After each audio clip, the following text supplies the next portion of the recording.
Today in our patient interview series, we have with us Dr. Mikhail Kogan, the co-founder of MK Cognition Institute, with Kristine Montamat, talking about Larry Thompson. Kristine, could you start out by telling us a bit about Larry's life? Okay, Larry was born into a very poor family and a very disadvantaged family, but very ambitious for his educational development. He went off to fight in World War II as an enlisted man, came back, went to college, had to drop out of college because he didn't have money, went into the Army, competed for a spot, and he stayed on as a career Army officer. He served for 36 years. He was in 3 wars. He was badly wounded in 2 of them, Korea and Vietnam. He learned 4 languages, which he used professionally, plus sign language as a child. So he ended up speaking, he knew 6 languages. He learned 6 languages in his life. But he always said he wasn't a linguist. And really, I think he did it by just hard work and focus.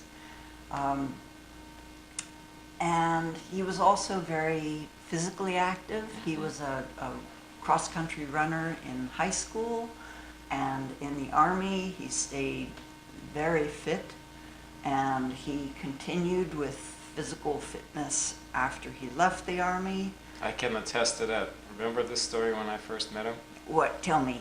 I'll never forget that. Yeah. So he walks into office. Well, you walk first. Yeah. I knew you before he came. Yes. Yeah. And he walks over, and you introduce us. And the first thing he does, he grabs my hand. Yes. And I swear, if I wouldn't have learned Tai Chi, he would have hurt me. Really? Well, because he grabbed and he squeezed. I think Yeah. that was his uniform way of testing the doctors. Yeah. And I had to that's how we bonded, because I did the Tai Chi maneuver to get out of his grip, and he understood what I did. Yes. And I remember he smiled, and then after that we had a good connection. You had a wonderful relationship. He was 91 when I met him. Yes, and already declining. And already declining, but that grip, that grip was still still there. Even to the end of his life, there were circumstances where, especially at the end of his life, you could just see he pulled himself up to perform at a very normal, a very full masculine level. It was fascinating, that will that he had. He had a very strong will to live, which I think pulled him through a lot of stuff. And the other thing I think that was so very helpful for him, he was very brave, very courageous. He never complained. All the problems, the decline of this beautiful, high-functioning body, he never complained about it. I think that was a part of why it made it very challenging. He never told us about his symptoms. We had to deduce everything from tests and other things. Yeah. Well, and also, by the time he was not, when I first, before, he was very much in tune with his body. He taught me about that. And yet as the decline continued, I think he either couldn't verbalize it, or, it's somehow the circuits just didn't connect anymore, and it was a matter of intuiting. When did you notice he started declining? Because I met him, he was still, it was a mild decline by that time. I mean, I think his initial score was borderline normal for his age. He was, his mental status was 23 out of 30 when he was 91. But when did you actually notice that his cognition started slipping? I noticed in the fall of, 2011 was when it really hit me. in I was living in Turkey at that time. He didn't want to go there, but I came back frequently during the year. I saw him in the fall, and there were some things that troubled me, and then over the next couple of months, by the time I came back for Christmas, it was just shocking. I thought he had had a stroke because his speech was slurred and he was having trouble with words. He was identified as B12 deficient by his internist in January, and that helped. It really helped. But he was never came back to where he'd been. And it was not... He gotten better somewhat after we detoxed the mercury. We're going to talk about this in a second. Yeah. So what was the time frame between, this very obvious noticing to when I first saw him? Was it a couple of years? Okay, I think I first brought him into you about a year and a bit later.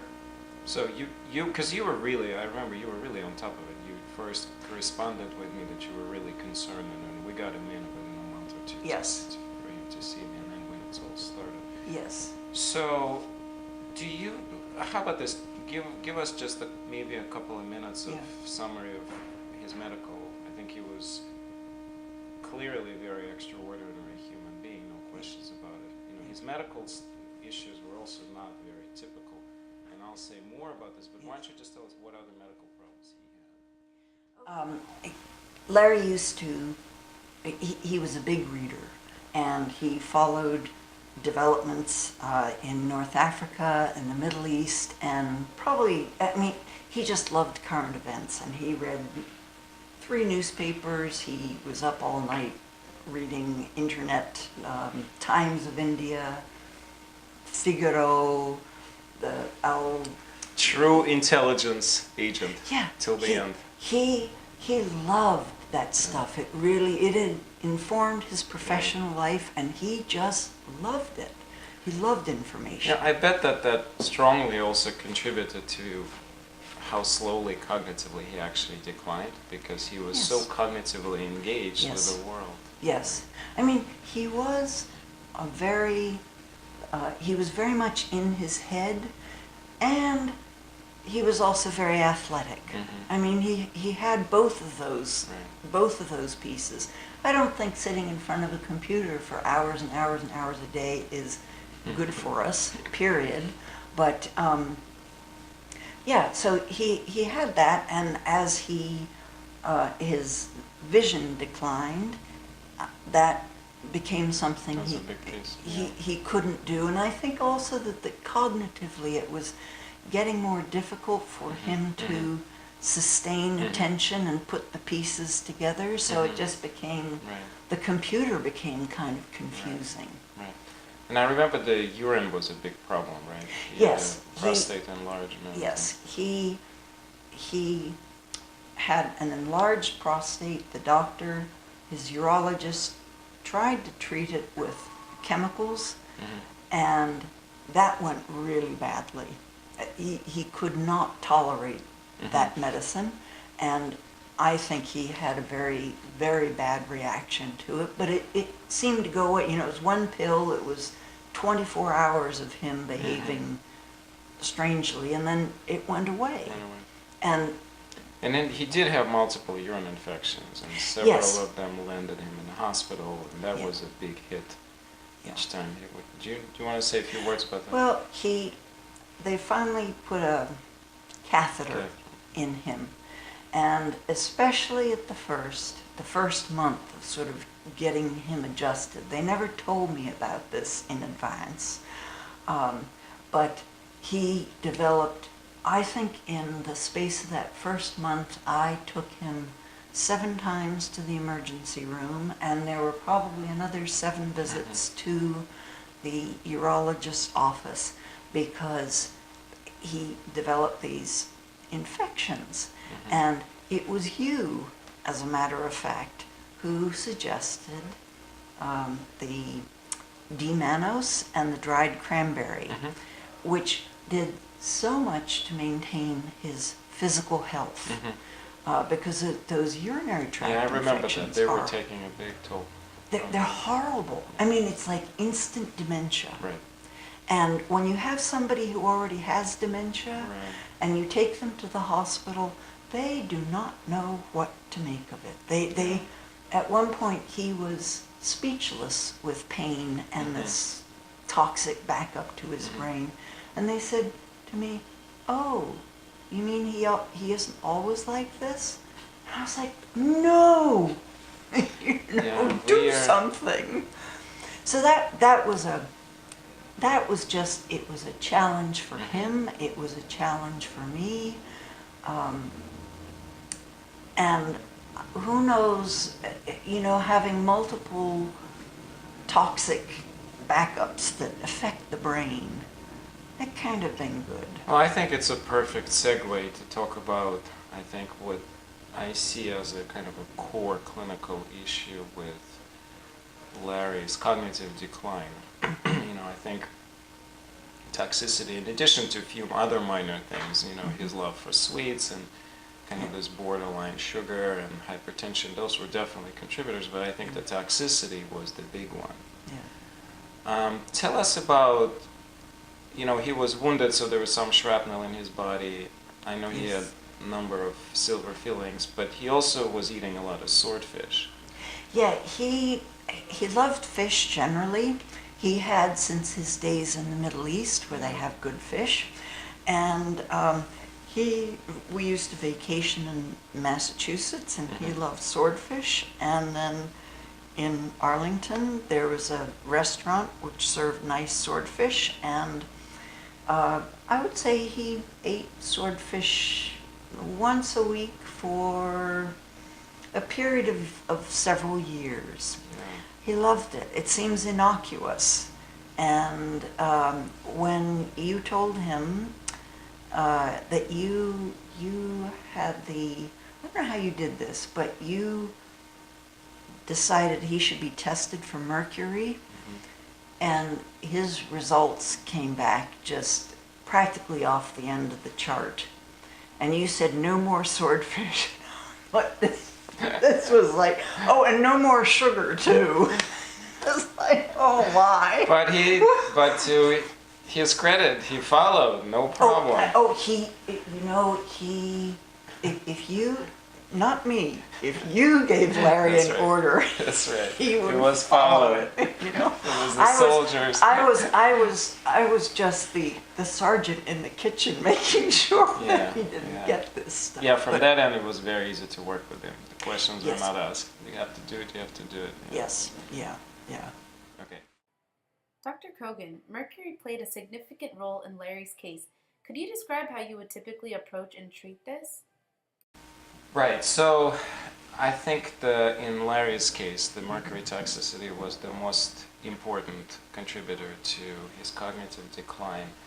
And the evidence for this in the clinical studies is very inconclusive. If you look at overall data, it's not clear whether mercury truly playing into the cognitive decline or not.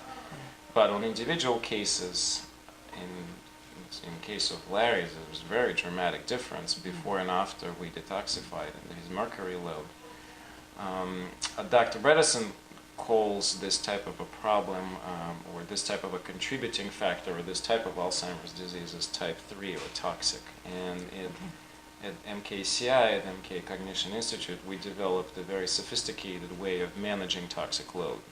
We have a very sophisticated testing strategy when we're concerned that somebody has toxicity. And so in Larry's case, it was interesting. Remember how you said he couldn't tolerate the medications, and he even had some allergies, and and even the prostate pills are not known to be very toxic. I mean, most people who take them do fine. Right.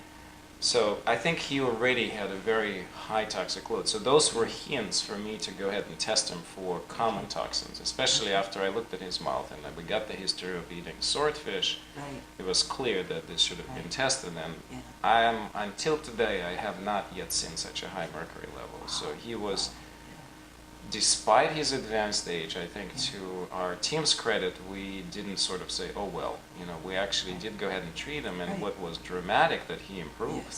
Yes. There was a period of time where his cognition improved. Yes. And not just cognition, but he felt better. Yes. I think his quality of life improved. Yes. So that was a pretty dramatic result, especially considering, at what age we did this. He was 91 at that age. Yes. And so our protocols are pretty typical. We definitely limit exposure to toxins right away. Whether it's a mercury, mold, Lyme, whatever it is, you have to eliminate the exposure as a first step. And you also have to give system correct set of nutrients to detoxify.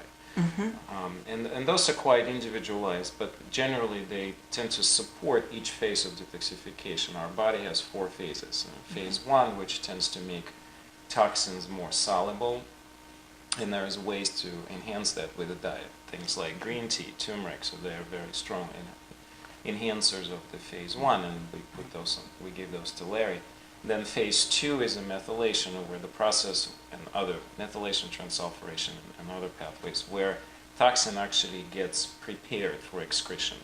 And that's where a lot of people have problems in modern days. Many thousands of years ago, we've developed adaptations that would allow us to slow down methylation so that whatever the methyl molecules around us coming from food that were scarce, especially in certain parts of the world where greens and certain vegetables and fruits were less available, we have developed a way to slow down the use of that. And nowadays, supermarkets full of greens and berries all year long, so that's not a problem. But now we're burdened with too much toxins in the environment, so that adaptation is actually now a hindrance for the detoxification. So we optimize that. There's ways of help that. Things like methylfolate, methyl B12, other vitamins can enhance that. And then phase 3 and phase 4 is when you're actually moving toxins out through the system, whether it's through the biliary tree into the gut or into the blood and out of the urine or skin. Things like helping to have regular bowel movements. It's extremely common for people in old age to have a constipation and move bowels less commonly. In my opinion, the standard guidelines are having bowel movement every 3 days. Just doesn't cut it. We have to have it a lot more frequent than that. So we optimize that. Yes. And then we make sure that whatever other routes, whether it's a skin, and if somebody likes sweating, like a sauna, that's a great way of detoxifying the body as well. So those are very basic principles, and we definitely applied. We didn't apply all of them. I think we applied some of them that were most effective, and it was fascinating to see as the Larry's mercury level went down, that his cognitive function went up. And we're talking about just a few months. Yes. This happened over roughly 6 months period. Yes. So, and that was, I think, Larry's case was first most remarkable for me because, I have heard and have seen cases of cognitive of Alzheimer's reversal in the younger part of people, but to have that in somebody over 90 to me was completely unknown, and so to see Larry getting better was shocking. So. Yes. Yeah. But as of course, unfortunately, it didn't last for very long, and I think to make the whole story true and complete, I think we have to talk as to sort of what happened after. So I think, in your words, how do you remember? So he gotten better, and then suddenly he gotten worse. So. Yeah, I was so close to it, and so habitually second guessing myself. Am I assessing this accurately? He had several medical problems that just. It was just sort of like being a hamster in a wheel, just running the whole time. And just this, just like things falling apart that we couldn't stop it, and then I think you slowed it down. Even towards, up till that, like the last 2 months before he died, slowed down his decline and gave him a lot of quality of life. But I was overwhelmed by I remember that. it all, because it wasn't just the cognitive stuff. The cognitive stuff made it difficult to get his feedback as to what things felt like and whether things felt wrong. And that made it really difficult. So, I mean, among the challenging problem, the prostate stuff was a daily battle. It really was a day, and that partly every person has a personality, they have psychology, and Larry he never liked drinking water, and of course the only way you control urinary tract infections is by drinking a lot of water. So that was a daily battle. And then at one point he really became very uncharacteristically depressed. And, his appetite went down, and he was sighing, and he just seemed... Yeah, I remember that vividly. I think I have a theory in terms of sort of why he got depressed, and also this theory now makes me treat people quite differently and assess the not just continuous cognitive function, but also engagement in life. I think what happened, his cognition improved for a short period of time, and he suddenly realized that he wasn't doing what he used to do and what he always did. He was running the house, he was taking care of finances, he was doing all this, and suddenly he wasn't.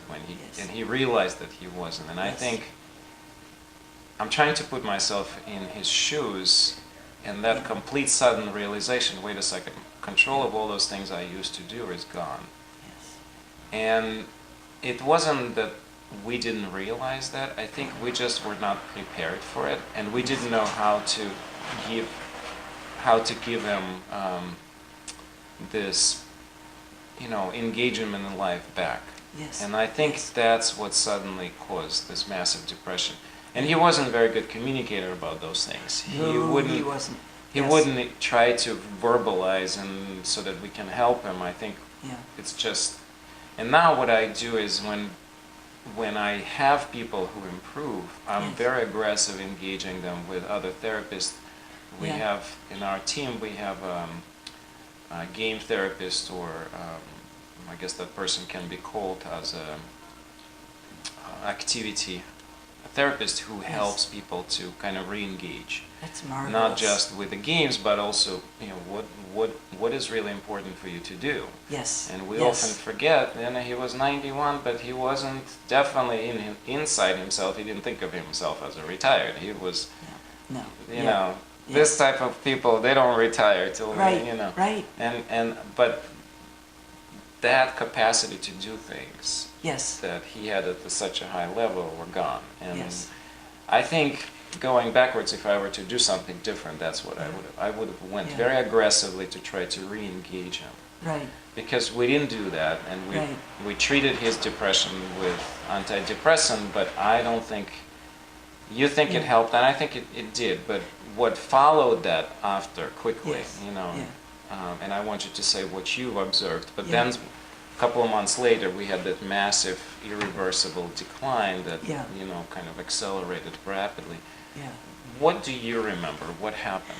Well, this is part, I think, of the challenge of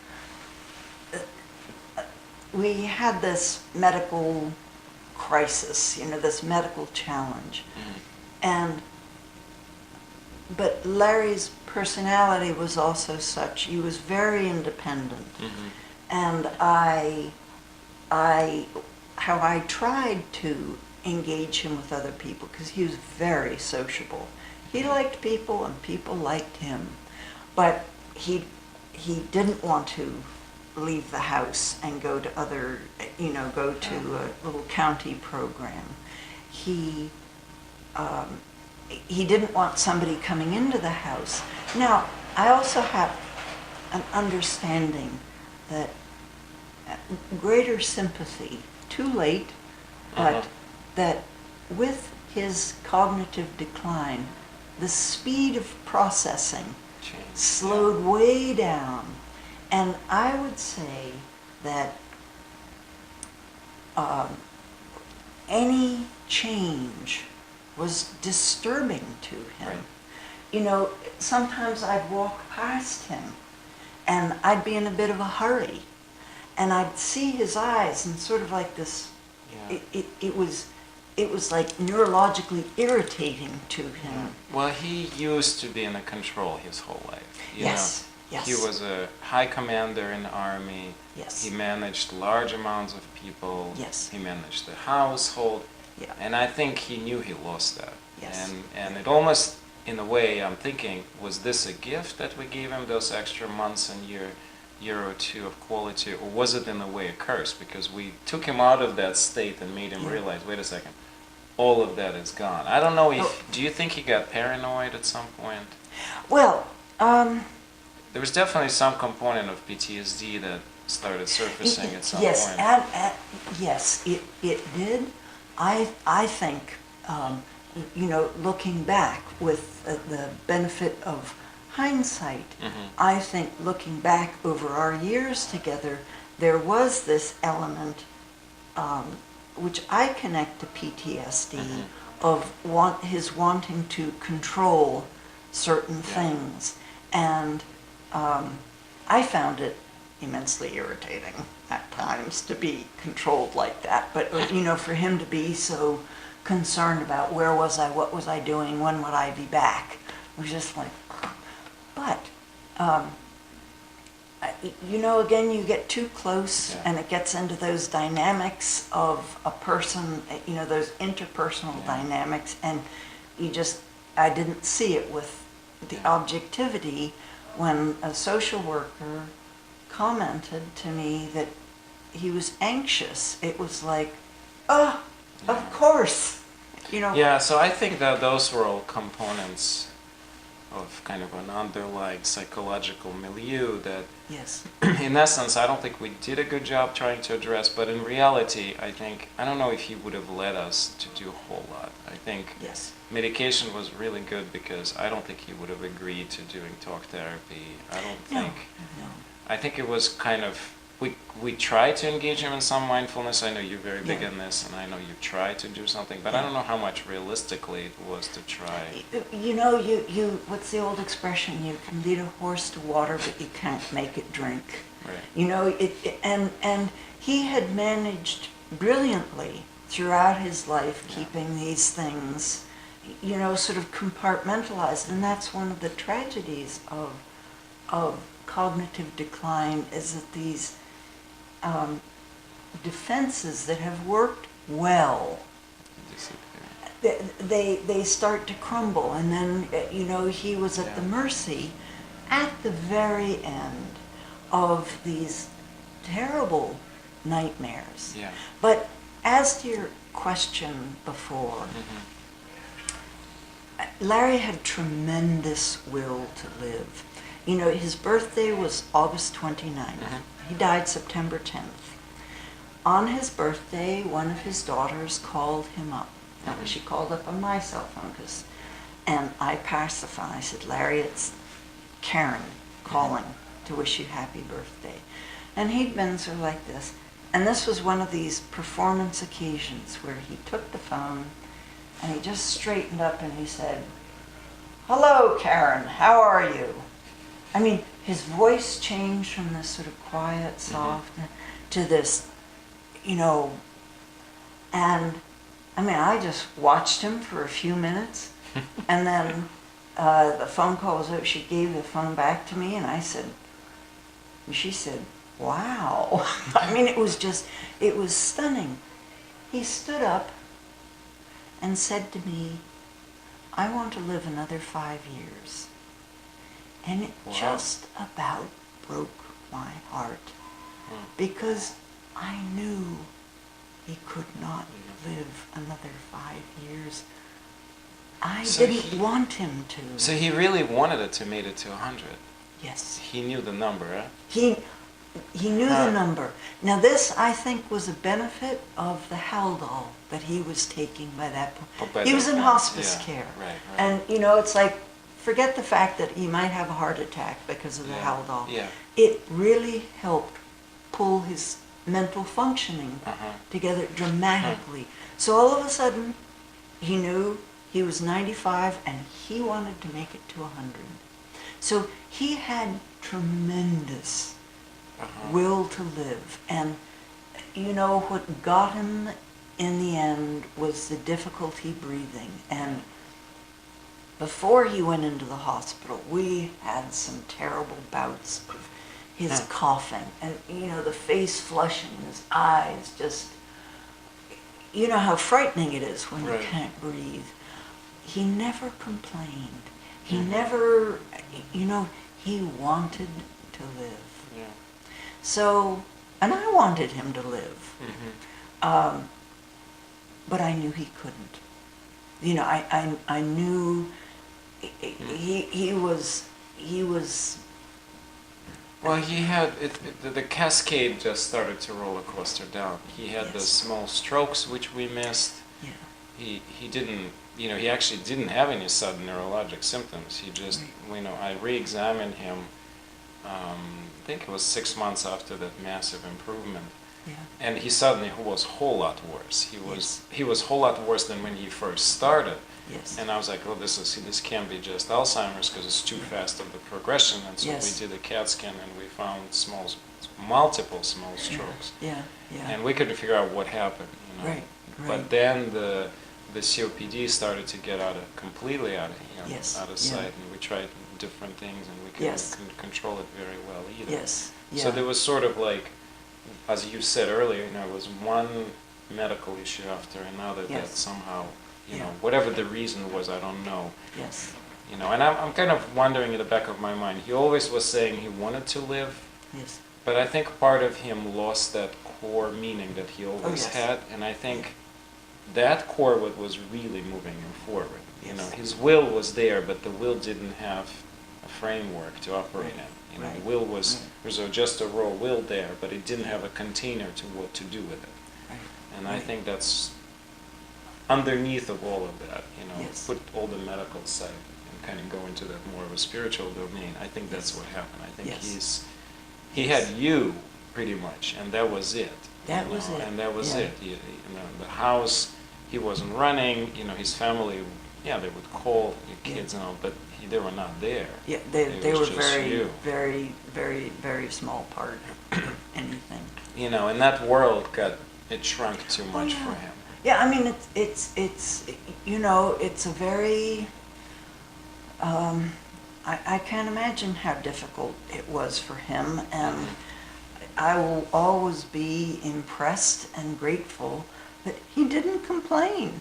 Yeah. I mean, jeepers, I complain everything. He never. I just can't imagine myself being. He'd come to the office and remember every time we had first you and I talk. Yeah. Because you'd have to tell me what was going on because he would never say anything. I have a funny little story to share. Go ahead. The hospitalization for him for the breathing was terribly damaging because of the confinement and everything changes, and of course a hospital is a very disorienting experience. And then he went into rehab, and that was another change. He had some fun there. He was teaching some of the occupational therapists. One day I came in and he'd been teaching them Japanese. And which is amazing because that was like went back to his 20s when he taught himself Japanese. Then he came home for 2 weeks, and that was really hospice was managing him, but they never could they couldn't catch up to the problem, let alone get ahead of it. after one horrible night, I called, as I did almost every night, and his regular nurse came the next morning. He was an African man and bonded with Larry. He was wonderful with Larry. And here I was, just about half dead myself. And I took the nurse up to where Larry had gone up to bed. And the nurse came in and said, "How are you, buddy?" And Larry said, "I'm fine." I wanted to kill him because he totally, I was like, "Oh, this is terrible, emergency." But he was always like, you ask him, "How am I?" It's like, "I'm good." And what do you do with that? Well, that made it challenging, definitely. I think what going forward we trying to do now, we realize that sort of what's really missing in care of Alzheimer's in a big way, not just the trying to treat underlying problems like in his case, mercury toxicity, is this kind of a team approach where the caregiver, doesn't get to this point of total overwhelming. I think it's an essential part. I think we're missing in the general care of people with declining cognition this whole piece. I mean, you needed to take, a year off after he was gone just to try to recoup because of, amount of sheer pressure and load you had to carry. I think, in retrospect, again, learning from what happened to Larry, we're really trying to aim at starting to give the caregiver support early. A lot of things can be outsourced. The geriatric case manager can take certain things off. If somebody is not even ready to get into hospice, but we could get other team members in there. We can get them home health aid. The yoga therapist, the Tai Chi therapist could engage in the movements the way the physical therapist cannot, and at the cost, at the fraction of the physical therapy. So I think we're learning how to deliver this at the house. I think the big problem, you dragged Larry to all those appointments, and he never, he liked me, but I know he never wanted to be in that office. No. He would sit there and smile at people, but I was like, oh, when did we leave? This kind of sense in his face. And I think that is, we have to recognize that need and we have to address it. So going forward, that's going to be a very important part of our protocol. Is how do we optimize each person's care wherever they are, whether they're in assisted living, in a house, in a long-term facility. It doesn't even matter what the location is. We should be able to optimize not just the medical part, but also the social part and the spiritual part and everything in the person's house, because their location is where most of the life happens. It's not in the clinical office. And I think, again, with Larry, that the dislocation of going to different places became overwhelming to him. It would be like, putting me behind the wheel of a car that is automatically going to go 150 miles an hour. And you not always were able to be there for him. If he gets admitted, you can't stay there 24/7. And you were the only constant core presence that held him together. You'd be away. And I remember one time when we was at GW for one admission, and I remember how delirious he was. It was terrible to see. It was terrible. And I'm sure it's not just the medications and urine infection. It's the fact he was in a new environment with you not being there. And we have to, as a system, figure out how to avoid this, because it's poorly set. It causes a lot of suffering for everybody. It costs a crazy amount of money. Thank God you didn't have to pay for any of this. The VA and Medicare cover the bills. But imagine somebody who doesn't have those benefits. One hospital admission like this is tens of thousands of dollars, if not more. And it's, and it's not effective. And it's not effective. That admission through the emergency room was absolutely hellish. It was hellish for everybody in that. I spent hours and hours and hours, and I talked to other people, I walked people's eyes, and I cannot imagine how terrifying it was for him with these, the sort of the slowed processing. And it was days before he kind of came back. And then, he really liked being at home. It was where he was comfortable. It was it's a nice house, and it was his. And he just, this is where he wanted to be. And anywhere else, he wasn't going to feel comfortable. That was just the reality. I think that the last couple of weeks were actually comfortable, right? We got hospice and they came to the house, and I think, it wasn't easy, but did he die in a house? Or? No, what really kicked in, well, actually it kicked in at GW. Mm-hmm. He had long been a night owl. He went into GW hospital where, at first he was just delirious for days. And then they were coming around giving him breathing treatments every 4 hours. And the lights on and the noises and so forth. He sort of reversed night for day. And then he was discharged to Sunrise, the Jefferson. And I told them, there's a huge issue here with insomnia. And they basically did nothing about it. They just kicked the can down the road. That facility has gone down so much from what it used to be. New owners, and I think it's not just new owners. I think there's just no system. I think the system is completely broken. Nobody knows how to handle this.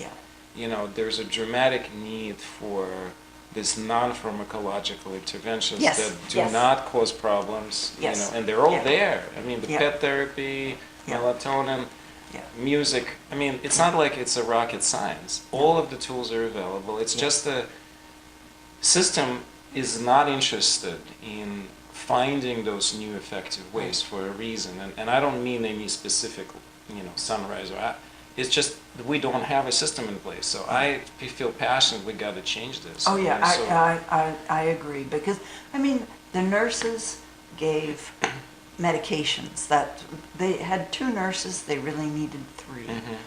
They didn't even do basic nursing care, and so I spent hours and hours there. And you paid thousands of dollars for that facility, right? Oh! I know. Every morsel of food that he couldn't even feed himself anymore.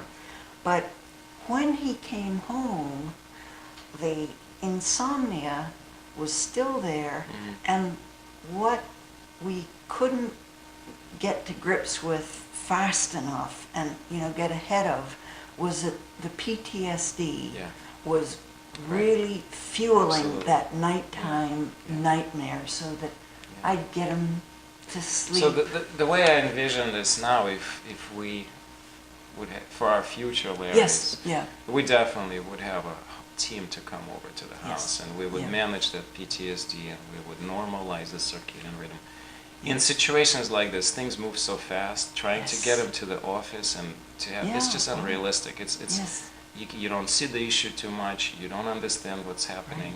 There is a need for the very close observation and a very different treatment approach. And there's no system for it. So that's what we're trying to do. I think our goal in the next couple of years for MK Cognition Institute is to create that process. And, I think I see Larry as one of the key patients who helped me to begin to think through this, rather than saying, okay, there's a solution. I don't know what the solution is, but at least I know what direction to go. And I think there's a lot of smart people out there who are figuring just the same. That's wonderful. Same answers. The issue that I see, that a lot of these programs are based within the Medicare, and they're still based on the traditional medical tools. They're not basing them on the non-pharmacological, holistic, integrative approaches, and I think that's our unique scope. We're trying to, we'll prove concept first, and then we'll go to Medicare to get the money. That's I think our direction. So Well, I think you're going to have an overwhelming amount of business in the near future. So We'll that's, you know, That's the hope. there would just be, as I understand it, so many people dealing with this issue that, you know, Medicare from back in the 60s, we're like on another planet now compared. But, I mean, this is wonderful to hear because, you know, at a certain point we die and we don't know how we're going to die. How we die is important, and making somebody comfortable and making the process as humane as possible is vastly important. And well, that's what the hospices are for. I think our goal is to find the process way before that. Yes. So that that slope of decline can be slowed down, and then when it time to gets to hospice, then we know that and we're there. Yes. I felt like we did okay with Larry in that domain. I think what we didn't do well, we weren't there for you in the house in the 6 months before the hospice to get it all much easier on you. And also, I think that was a window where we could have done something different. Well, we didn't know. We didn't know. We didn't know. Yeah. Experience is the best teacher. Yeah. You know, you can theorize about stuff, but it's the experience where it's like, there's this piece, and you know, this is progress, and well, that's a good place to wrap up. Yeah. I think the word progress. Well, thank you so much for coming. You're very welcome. And honestly, if you want to, you know, redo this again or whatever, please feel free to call on me, because anything I can do that in some teeny-weeny way might help somebody else in this situation, I'd be very happy to do it. Well, thank you so much. You know, because one of the things I found is that when you are the caregiver, dementia is very isolating. Yeah. People, and when you say you're a caregiver, that's a good way to empty the room. And then with dementia, you know, people, it's very hard to socially connect with somebody, so they're isolated. You are, as a caregiver, you're the person who understands you know, you intuit, but it ends up being very isolating, and just having, well, you know, competent professionals who aren't fussed by this stuff, because you don't find it necessarily in your own social circle. Yeah. So I'm so glad that you're working on, you know, systematizing this kind of care, because I mean it's also an incredibly intensive form of care. That's right. And I think that's why it hasn't been figured out yet. I think because it's extremely individualized. It's very intensive. It's hours and hours a week of multiple people coordinating between themselves. It's not just, I see where the field is going to go now, and I see it as a problem. You know, there's an assumption that if you do a good functional medicine, you correct someone's nutritional deficiency and you fix their mold toxicity and their Lyme, that suddenly everything going to resolve. Well, medical part may resolve, but the social aspect, the complexity of all this, how they live in a society, in their own home, in their own micro community, you haven't touched that. You have to create that within the context of all of that. And that makes it extremely challenging, and it makes it also very hard to systematize. And I think it'll take a long time to figure it out. It's very non-medical. I think whoever figures it out, hopefully us, it will be a kind of a a sideway process where, you know, the Medicare and all the insurance process is sitting next to it, but it's Yes. not in it, because it's really hard to justify this. Right. You know, if I'm Right. trying to bring a, you know, chaplain to see somebody like Larry once a week, Right. you know, yes, I could try to go and ask for reimbursement, but the answer is going to be, well, what medical condition are you treating? Right. You know, Right. I'm not sure what I'm going to say. I'm going Right. to come up with Right. some spiritual distress as a code. That's great. Yes. But it's not the same, and I think it's all in the societal benefit to separate that. I really feel that Okay. we're in the era where almost time to start creating a parallel care models where Yes. we don't get wrapped up in the healthcare system, you know, Right. where we say, well, you can buy insurance for this, Yes. and that's what it's going to pay for, and that's what you're going to get for the money, you know, Right. and it's transparent and it's clear, and none of this Right. business, you have no clue what Yeah. actually happens in terms of the cost reimbursement. The Right. lab works out to be cost $100, but in one place it's $10 and it's $1,000 and another. Like, how does that make any business sense? Yeah. So yeah. there's a lot of those problems which we hope we're gonna gradually address.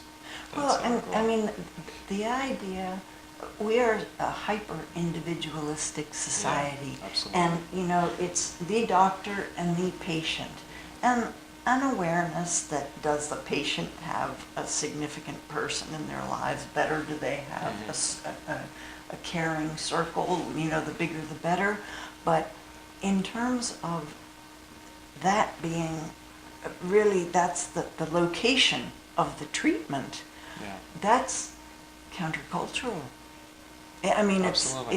it's you know, it's a good thing that the world is you know, that we're kind of getting infused with these, because we need it. Our individualism. Well, you know, you die. If you're a very isolated person, you develop dementia, your survivability will be Yeah. negligible. And that's sad. I mean, it's just sad. So I am so glad you're on the case. Well, with that, thank you so much for coming. And you know, as I say, I am. We have 2 witnesses. You may even have it on tape. Whatever I can do, I'd be happy to. Because, you know, my sister, me, I don't know who's going to come in, need this kind of care. But yeah, it's exciting. Now I'm going to go home and read this book about how to. Yeah, so Sachi, can you show us this book again? Yeah, We have yeah. showed it in the last episode, but this is Yeah. Dr. Bredeson's new book called The End of Alzheimer's, where he describes the functional medicine protocol to try to reverse this terrible condition, and everybody should read this. And thank you so much for watching this episode of MK Cognition Institute interview with Kristine, and come back and watch more of our episodes. We Yes. will be filming more as Yes. we progress and we have more and more success stories, and we're gonna be showing the world, I think, that this can be and this should be done much better. Yeah. Thank you for watching. So well. If I had not brought Larry to see you, and you know, funnily enough, when I saw you, I remember asking, is it worth bringing him in? You know, Yeah. he's old and da da da da. Yeah, I remember we struggled. Well, I said because- sure, but I struggled with that because Yeah. I have a lot of patients Yes. this age, and this question of, do we really engage? Because the engagement, the downsides of all of this is there's a lot of work to be done. It's Yes. not, you remember how many supplements he took? Yeah. All these diet changes, Yeah, and all these yeah. sacrifices in a way, are they really Yeah. worth it? Yes. And it makes it, the computers will never figure this part out because But this I- is not something computer can answer. It's No. up to the family and the Yes. patient. And this family member says yes, wholeheartedly. If I had to do it all over again, I would. I'd be a lot better at it because I'd know what I was doing. And I would be a lot But- better at that. I would, but instead of you paying you to know- Sunrise, we would have figured out how to cover the costs in the house. Yeah. and made Yeah. things medically a whole lot more obtuse. Yes. But again, But- it's but hindsight, it's hard to... I don't, I know that you have to struggle with this question of, is it worth it? You know, what is the proper thing to do? But in his case, you know, there were limits. There were limits that he wanted, that Yeah. I made sure were observed, that things were not really invasive things were Right. not done to him when Right, there was right. no hope. Yeah, you were really good at that. I mean, he was made Yeah. DNR, DNI from the beginning. We knew Yes. very clearly if it comes to intubation and prolong any kind of life Yeah. sustained measures, we're not going to do that. We knew Yes. that. Yeah. And at hospice, I exercised that because he went into hospice, and I would say by 2 days after, I think when he went into hospice and I went home that night, Mhm. I think he turned his face to the wall and just said, I'm out of here. I'm done. It took him another 5 days, but I never spoke to him again after that first night in hospice. But where did It's I amazing. start? He lived on his terms, and you know, he checked out on his terms. Yeah, I mean, I really do think, you know, he was waiting for the. I think he would have happily gone a little sooner, but he was waiting. He was a good soldier. He was waiting from the order from the big general. You know, it's time to mount up and go now. Really? And it didn't take long. So who gave that order? God. No, I understand, of course, Yeah. but like, how did it? Do you know how it came, or you think it's just this No. is just happening? I know that in hospice one day, as I say, by the end of the first evening, that's the last time I saw his eyes, and we chatted, and he was so, you know, it's like he threw the blankets back and he was ready to get out of bed, and it's like, let's go home. And I said, oh, Larry, I think the doctors want you to stay overnight just to check something. And he said, really? And I said, yeah. And so he, you know, he stayed, and I went home and collapsed I was non-functional through the next day. When I came back on Wednesday, he didn't respond to my voice, he didn't respond to my touch, but at one point his son finally showed up, and Larry knew it was his son, and spoke to him in Arabic, and held on to his hand very strongly for a long time. That was it. But at one point, Larry, I was there, there were 2 nurses, and Larry wanted to get up. And, you know, he threw back the bed covers, he sat up, he got his leg, one leg over the side of the bed, and then 3 females, myself included, we were on top of him. You know, and I was saying, please, Larry, you know, don't stay here, don't get up. He was ready to get up and go at that point. And I really think he knew he was dying. Oh, yeah. And he, you know, it's like, okay, I'm going. He couldn't communicate where he was going, but it was very dramatic behavior from him. Only in a hospice setting, everybody's afraid that he'll fall down, bang his head, and die from that. So there's this thing in patient that if the patient falls, that's terrible. So they don't let him get up, which is a problem in another way, that you're restraining him from doing something that's just like this. And of course in hospice he was on ever increasing levels of morphine, ever increasing levels of Ativan, ever increasing levels of Haldol. I mean, Friday afternoon, that the hospice doctor said we have increased the dosage and the frequency. And then half an hour later she came into the room and said, oh, I don't like, you know, his shoulder was doing that. He was struggling to breathe. So they came in and they dosed him again. And I thought to myself, this can't go on much longer. Well, yeah, that was the last day or two. I mean, they were. And then he died. That's quickly. Yeah, I mean, but I knew. That's usually how it happens because, especially with him, with all the lung problems, I think there was expected issue. Yes, yeah.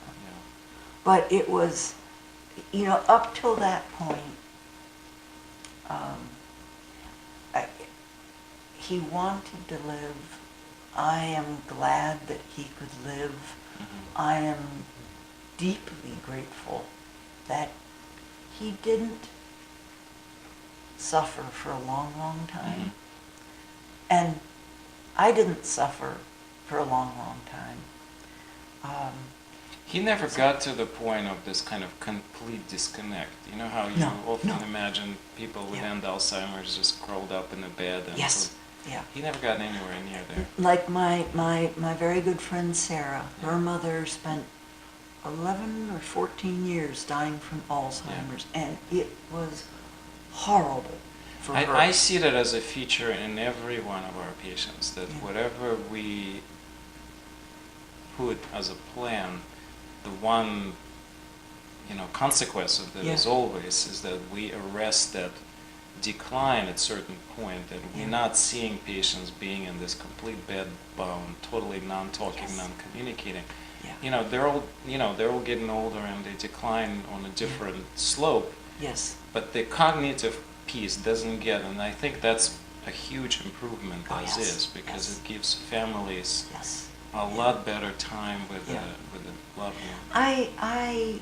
I don't know, but I sometimes envy, in a way, friends. When Larry died, I started meeting widows all over the place, and we share stories. And I think the loss of cognition is a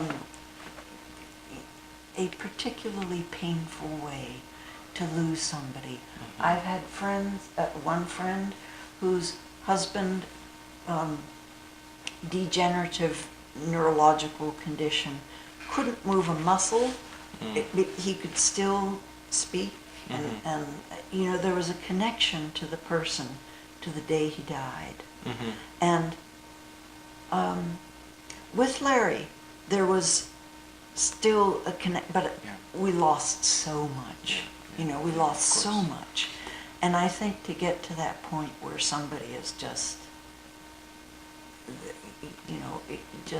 it's awful.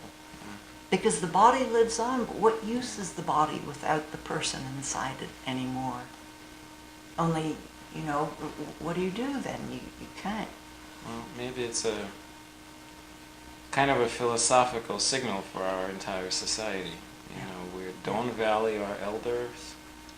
We don't give them enough meaning in life. We put them in nursing homes. I think it's time to rethink this all. I think it's time to re-engage elders and bring their wisdom into the society and share it.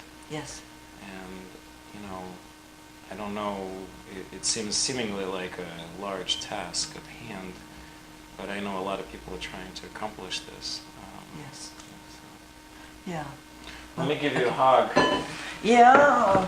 We can video that too. No. Well, I mean, I was just so. What I wanted to say was, if I hadn't brought Larry to you, I think he would have been dead in a year. Well. And a much more difficult death. Well, that's true. I don't know about the timing, but it's definitely an invasive hospital. Yes. Horrible kind of death. Yeah, that is true. Because he had people around him to the very end who were kind, extremely competent, caring, and the people in the hospital were good.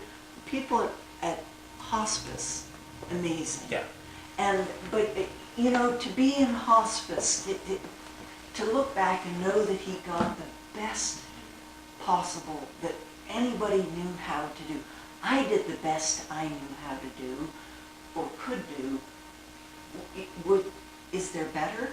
Of course there is, but I either didn't know it or I couldn't do it. So, you know, at a certain point you have to say, well, we all die in the end. It's making that as good As meaningful as we can, you know, as gentle, as loving, as competent as we can. And then we say, well, you know, this is what happens to all of us. And so, that's it. I am so glad. I will always be glad. And I tell so many people to come see you. You gave me this. Yes, keep I'm that. Take taking that. It's a little gift. The least we can do for you. Oh, no, no,